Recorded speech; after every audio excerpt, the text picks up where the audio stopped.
Asia Siowo! Witajcie! Dziś pokażę Wam, jak zrobić małą szopkę z szyszek oraz drewna.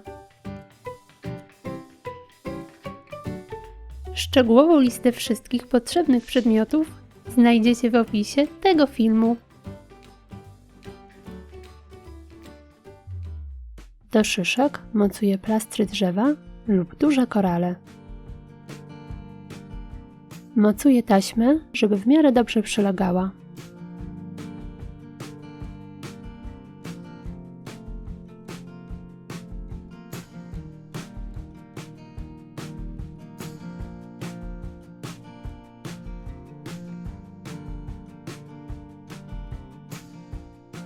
Brzeg taśmy obklejam sznurkiem.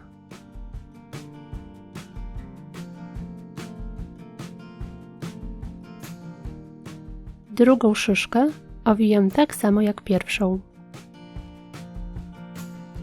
Gotową postać przewiązuję sznurkiem.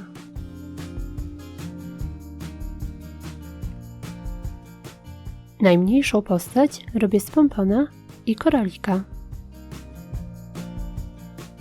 Przy koraliku robię aureolę z drucika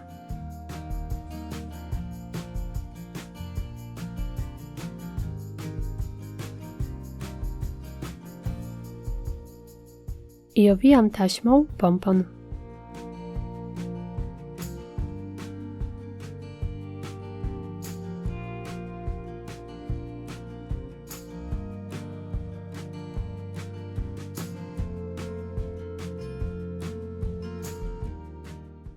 Mocuję do plastra drzewa 2 szyszki.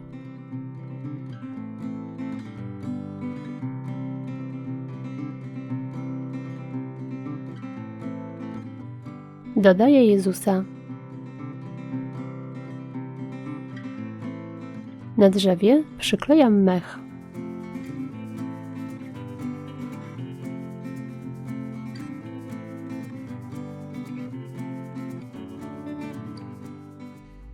I gotowe! Taka szopka będzie piękną dekoracją na wigilijny stół. Zamiast plastra drzewa możecie oczywiście użyć kory bądź tektury.